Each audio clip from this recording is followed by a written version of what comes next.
গত পর্বে আমরা জেনেছি পার্টিতে এসেও অতীনের মনে পড়ছে অলির কথা।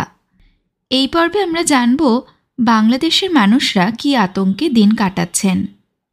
মেয়েদের মধ্যে সঞ্চয়ের প্রবণতা একটু বেশি থাকে, কারণ তাদের ঘর সামলাতে হয়, ভবিষ্যতের জন্য চিন্তা করতে হয়।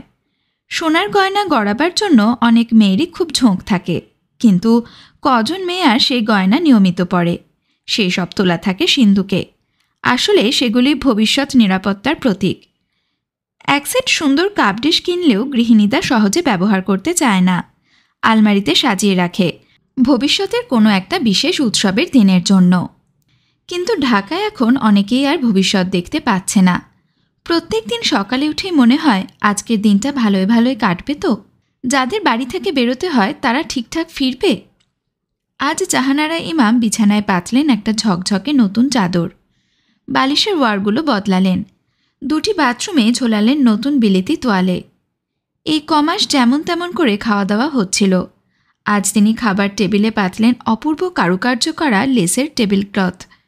একবার একজন চিটাগাং থেকে এনে দিয়েছিল ইটালিয়ান ডিনার সেট। এর আগে একদিনও ব্যবহার করা হয়নি। আজ সেই সব প্লেট টেবিলে শোভা পেল, সেই সঙ্গে কাঠ গ্লাসের পানির গেলাস। কাঁটা চামচগুলো চকচকে নতুন। খেতে এসে শরীফ আর জামি হাঁ হয়ে গেল। পিতা পুত্র পরস্পরের দিকে চোখ গোল গোল করে তাকিয়ে রইল কয়েক মুহূর্ত। তারপর শরীফ জিজ্ঞেস করলেন, কি ব্যাপার, আজ কোনো বড় দরের মেহমানকে দাওয়াত দিয়েছ নাকি? কিছু বলনি তো? জাহানারা ঈষৎ হেসে বললেন, না, আজ আমরাই আমাদের মেহমান। শরীফ তবুও কিছু বুঝতে পারলেন না। ঈদ কেটে গেছে 8 দিন আগে। এবারের ঈদ কেটেছে অত্যন্ত অনাড়ম্বরভাবে। কারুর জন্যই নতুন পোশাক কেনা হয়নি। বাড়িতে বিশেষ খাওয়া দাওয়ার ব্যবস্থা ছিল না। পাকিস্তানি আর্মির ঘোষণা ছিল ঈদ উপলক্ষে সারা দেশে জাঁকজমক করতে হবে। সে নির্দেশ পালন করেছে শুধু মুষ্টিমেয় কিছু ধনী পরিবার আর দালাল শ্রেণী। অন্যদিকে মুক্তিবাহিনীর গোপন ইস্তাহারে জানানো হয়েছিল দেশের এই দুর্দিনে ঈদ উৎসবের আড়ম্বর করা অন্যায়। জাহানারা শুধু বিশেষ কয়েকজন অতিথির কথা চিন্তা করে ঈদের সেমাই জর্দা রেঁধেছিলেন। তারা অবশ্য আসেনি। তাহলে আজ কিসের উৎসব? শরীফের পীড়াপিড়িতে জাহানারা বললেন, কিছু না, এসব জিনিসপত্র এতদিন প্রাণে ধরে জমিয়ে রেখেছিলাম। আজ হঠাৎ মনে হলো, কি হবে জমিয়ে রেখে? হঠাৎ মরে গেলে তো সাত ভূতে লুটেপুটে খাবে। তার চেয়ে নিজেরাই ভোগ করে যাই। শরীফ ও জামি দুজনেই একটু গম্ভীর হয়ে গেল। জাহানারা আবার বললেন, ভেবেছিলাম রুমি জামির বিয়ের সময় এইগুলা বার করব। ওদের কি আর বিয়ে হবার চান্স আছে? আগামীকালই কি হবে বলা যায় না। আগামীকাল ক্রাশ ইন্ডিয়া দিবস হিসেবে ঘোষণা করা হয়েছে। এই ঘোষণার মর্ম যে কী তাই বুঝতে পারছে না কেউ। একটা গুজব রটেছে যে কট্টর পাকিস্তানি সমর্থকরা এই উপলক্ষে কয়েক লাখ বাঙালিকে ইন্ডিয়ার চর হিসেবে ঘোষণা করে মেরে ফেলবে, যাতে সেই দৃষ্টান্ত দেখে মুক্তিবাহিনীর ছেলেরা ভয় পেয়ে আত্মসমর্পণ করে। পরিবেশ খানিকটা হালকা করার জন্য জামি বলল, জানো আম্মা, কয়েকদিন আগে জোনাকি সিনেমা হলের পাশে সেই যে মুসলিম কমার্শিয়াল ব্যাংকটা লুট হলো, সেইটা আসাদ, মুনির, ফিরোজ, ফিরদৌসদের কীর্তি। জাহানারা বললেন, তাই নাকি? ওইটুকুটুকু ছেলেরা কি করে পারল? জামি বলল, শোনো না মজা, ওরা জোগাড় করেছিল একটা মোটে স্টেন গান, আসাদ নিল সেটা, আর মুনিরের হাতে একটা খেলনা রিভলভার। সেটাকে দেখতে একেবারে আসলের মতন। আরিফের বাবা পীর সাহেব, তার গাড়িটা নিয়ে ওরা বেরিয়ে পড়ল। শরীফ হাসতে হাসতে বললেন, পীর সাহেবের গাড়ি নিয়ে ব্যাংক ডাকাতি? তোবা তোবা। জামি বলল, পীর সাহেব কিছু টের পান নাই। গাড়ির নাম্বার প্লেটটাও বদল করে নেওয়া হয়েছিল জলিদের বাসায় গিয়ে। একজনকে ওরা আগেই ব্যাংকের সামনে রাস্তায় দাঁড় করিয়ে রেখেছিল খবর নেবার জন্য। বেলা 11টায় ওদের গাড়ি পৌঁছতেই সে বলল, অল ক্লিয়ার। আসাদ, মুনির আর ফিরোজ দৌড়ে ভেতরে ঢুকেই দারোয়ানের কপালে স্টেন গানটা ঠেকাতেই সে হায় আল্লাহ প্রাণে মাইরেন না বলে ফেলে দিল তার রাইফেল। মুনির ক্যাশ কাউন্টারের ধারে গিয়ে খেলনা পিস্তলটা উঁচিয়ে বলল, হ্যান্ডস আপ। সব কয়টা লোক 2 হাত তুলে দাঁড়ালো। আর ম্যানেজার আগ বাড়িয়ে এসে বলল, নেন নেন, আপনারা টাকা নিয়ে যান, যত খুশি নিয়ে যান। মুক্তিবাহিনীর টাকা দরকার, সে তো আমরা জানি। জাহানারা জিজ্ঞেস করলেন, কত টাকা পেয়েছে? জামি বলল, শোনো না, আরও মজা। তাড়াতাড়িতে ওরা কোনো বস্তা কিংবা থলি সাথে নেয় নাই। ম্যানেজার তো বান্ডিল বান্ডিল টাকা এগিয়ে দিচ্ছে, কিন্তু ওরা নেবে কিসে? ফিরোজ তার গায়ের শার্টটা খুলে তাতেই বেঁধে নিল যতগুলো পারল। তারপর বাইরে আসতেই জামার হাতা দিয়ে টুপটাপ করে টাকা খসে পড়তে লাগলো রাস্তায়। শরীফ বললেন, নো ভিসার কাকে বলে? জামি বলল, কাছেই দুটো আর্মির ট্রাক দাঁড়িয়েছিল, তারা এতক্ষণে কিছু টের পায় নাই, কিন্তু রাস্তার লোক আজকাল মুক্তিবাহিনীর কোনো অ্যাকশন দেখলেই আনন্দে হাততালি দেয় জানো তো। ওদের দেখে অনেক লোক হাততালি দিয়ে জয় বাংলা বলে চেঁচাতে লাগলো। অবশ্য আর্মির মোটা মোটা ট্রাকগুলো স্টার্ট নেবার আগেই ওরা গাড়ি নিয়ে হাওয়া।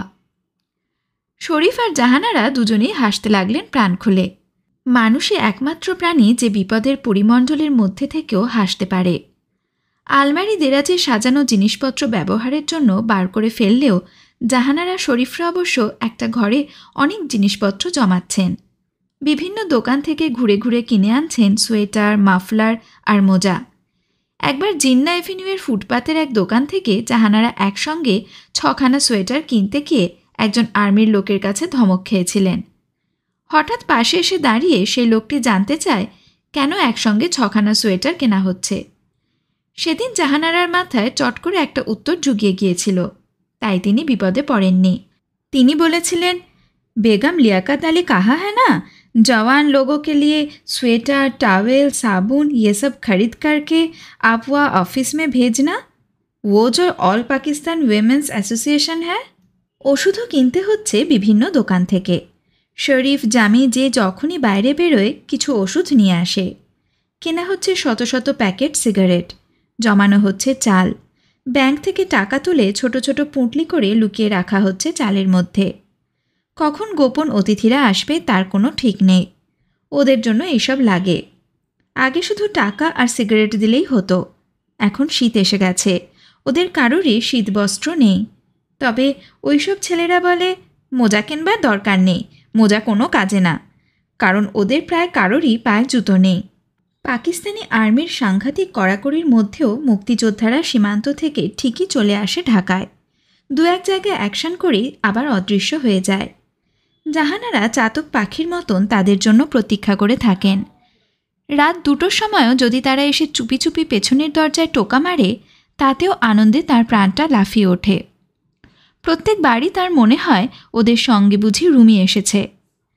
ঠিক 98 দিন আগে রুমিকে ধরে নিয়ে গিয়েছিল মিলিটারি, তারপর থেকে আর রুমির কোনো খবর নেই। সামরিক দফতর কোনো খবর তো দেবেই না, সেখানে কিছু জানতে যাওয়াও বিপজ্জনক। শুধু পাগলা বাবাই এখনও বলে যাচ্ছেন যে রুমি ঠিকই বেঁচে আছে, তিনিই একদিন রুমিকে ছাড়িয়ে আনবেন। পাগলা বাবা আরও অনেক জননীকেই এই আশ্বাস দিয়েছেন। এসব কি নিছক সান্ত্বনা? এমনও তো হতে পারে যে রুমি বন্দি দশা থেকে পালিয়ে গেছে কোনো ক্রমে, ইন্ডিয়ায় গিয়ে আশ্রয় নিয়েছে। কিন্তু তাহলে কি রুমি তার মা বাবাকে একটা খবরও দেবে না? হয়তো একেবারে নিশ্ছিদ্র গোপনীয়তা তার পক্ষে খুব জরুরি, এখনও সময় আসেনি।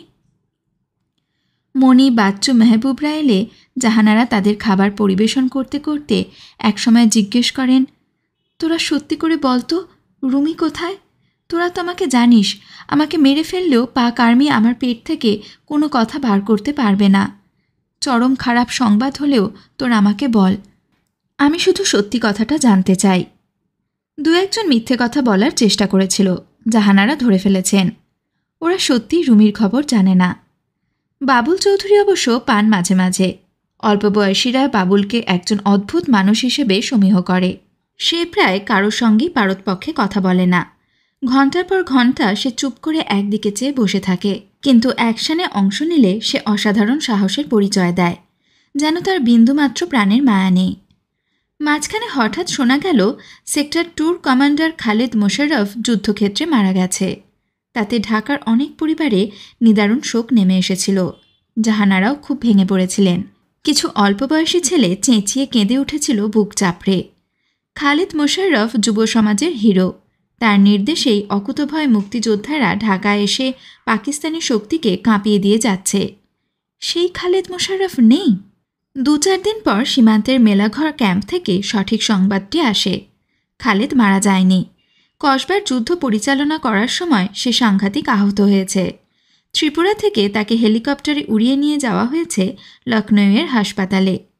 শেলের টুকরোয় তার কপাল ফুটো হয়ে গেলেও সে বেঁচে যাবে। তার জায়গায় এখন সেক্টর 2 কমান্ডার হয়েছে মেজর হায়দার। যে ছেলেটি পাকা খবর এনেছিল সে বলল, জানেন আম্মা, আমাদের বেস ক্যাম্পে যখন খালেদ ভাইয়ের সম্পর্কে ওই দুঃসংবাদটি আসে তখন সেখানে যেন একেবারে কারবালার মাতন পড়ে গিয়েছিল। আমিও সারা রাত্রি ধরে কেঁদেছি। বলতে বলতে চোখে পানি এসে গিয়েছিল তার। একটু সামলে নিয়ে সে আবার হেসে বলল, কিন্তু কসবার যুদ্ধে আমাদেরই জয় হয়েছে, আমরা কসবা কেড়ে নিয়েছি। ঢাকার কাগজে অবশ্য পরপর 4 দিন ফলাও করে কসবার ঘোরতর যুদ্ধের খবর ছাপা হয়েছে। ভারতীয় চড়া কামান, ফিল্ড গান, ভারী মর্টার, অ্যান্টি ট্যাঙ্ক গান নিয়ে আক্রমণ করলেও পাকিস্তানি সৈন্যরা তাদের প্রচণ্ড মার মেরে ভাগিয়ে দিয়েছে। আসলে যে কসবা তাদের হাতছাড়া হয়ে গেছে তা কেউ বুঝতে পারেনি। পাকিস্তানি খবরে এখনও মুক্তিযোদ্ধাদের সামান্যতম উল্লেখও থাকে না, যদিও মিলিটারির জওয়ানরা নাকি এখন মুক্তি শব্দটা শুনলেই ভয় পায়।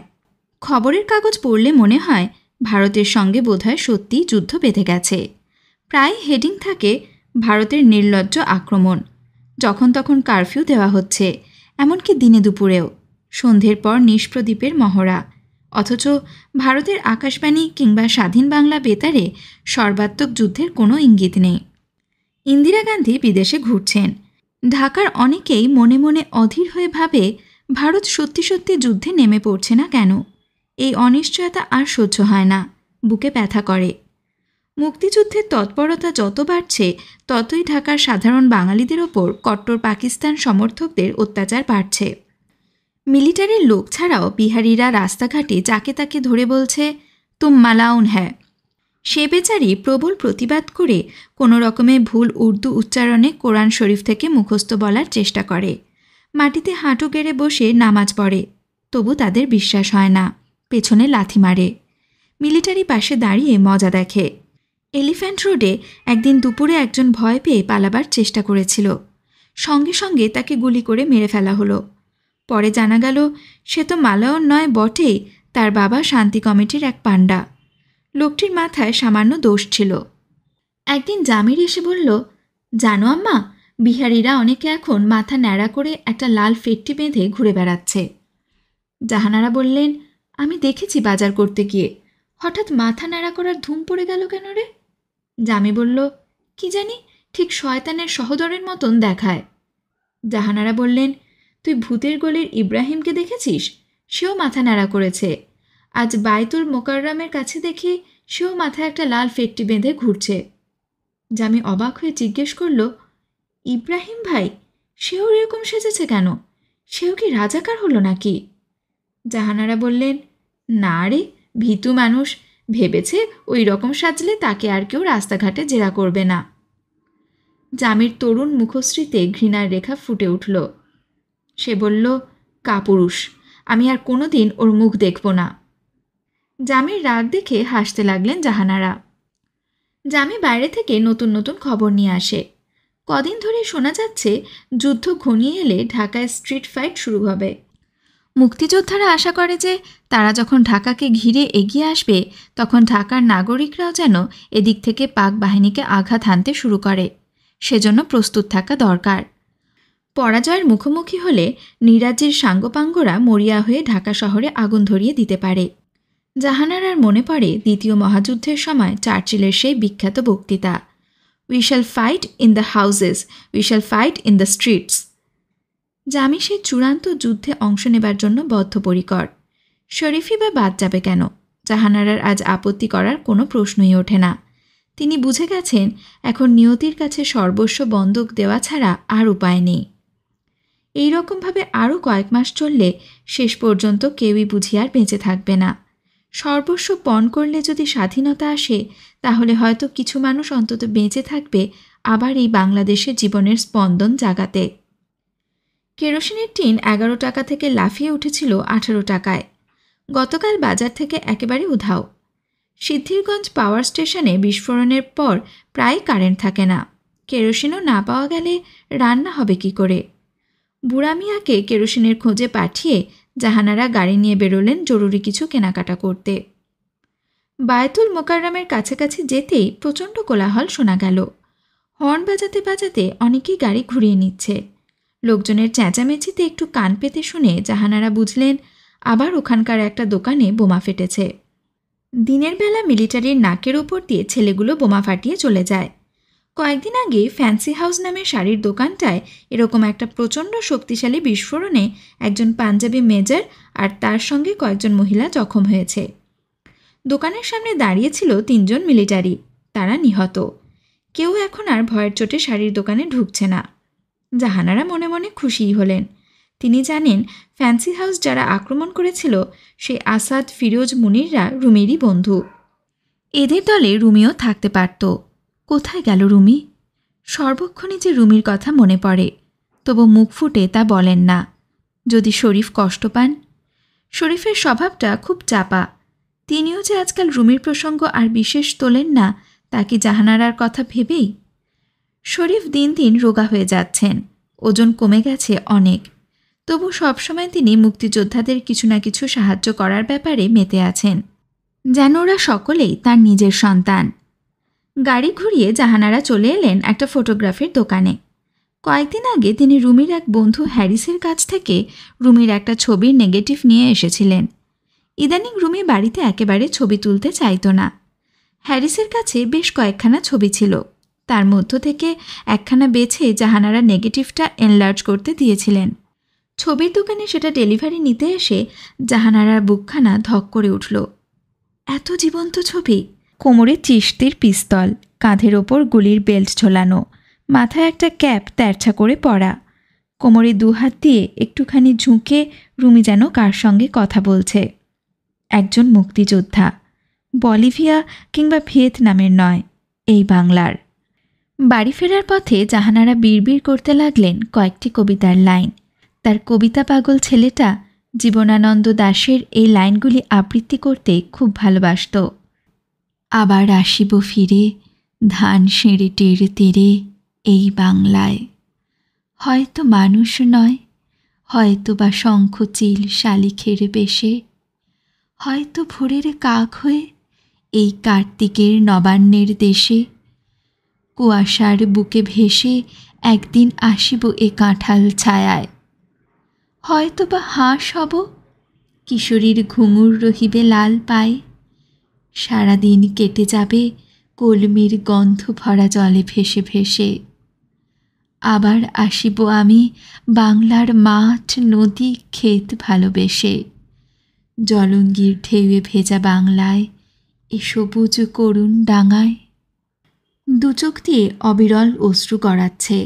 কবিতার লাইনের মাঝে মাঝে জাহানারা ফিসফিস করে সেই ছবিটাকে জিজ্ঞেস করছেন, রুমি, তুই আসবি না? কবে আসবি? তোকে যে আসতেই হবে। বাড়িতে ফিরে নিচের তলার বসবার ঘরের এক কোণের টেবিলে একটা স্ট্যান্ডের ওপর লাগালেন সেই ছবি। সারল্যমাখা মুখখানিতে কি দৃপ্ত তার ভঙ্গি! এইরকম হাজার হাজার ছেলে যে দেশকে স্বাধীন করার জন্য লড়তে যায়, সেই দেশকে পরাধীন করে রাখবে কোন শক্তি? ছবিটার তলায় একটা কাগজ সেঁটে দিয়ে জাহানারা লিখলেন, আবার আসিব ফিরে এই বাংলায়। দূর থেকে তিনি মুগ্ধ হয়ে ছবিটা দেখতে লাগলেন। খানিক বাদে হঠাৎ তার মুখে ফুটে উঠল একটা আতঙ্কের ছাপ। সর্বাঙ্গে বিঁধতে লাগল অনুশোচনার কাঁটা। তিনি ছুটে গিয়ে ছবিটা তুলে নিয়ে বুকে চেপে ধরলেন। এ কী করতে যাচ্ছিলেন তিনি? বসবার ঘরে রুমির ছবি সাজিয়ে রাখছিলেন। তার মানে তিনিও কি ধরে নিয়েছেন রক্ত মাংসের রুমি আর নেই, সে এখন শুধু ছবি? না না না, তা হতে পারে না। রুমি, তোকে ফিরতে হবে, ফিরে আসতেই হবে। এ দেশ স্বাধীন হবে, তা তুই দেখবি না? এরপর দেশ গড়ার কত রকম কাজ থাকবে, তাতে অংশ না নিয়ে তুই ফাঁকি দিয়ে চলে যাবি? তোর মতন ছেলে কি তা পারে? পরবর্তী পর্বে আমরা জানব চীন, পাকিস্তান ও আমেরিকা মিলে কিভাবে একটা ত্রিপাক্ষিক শক্তি হতে চলেছে।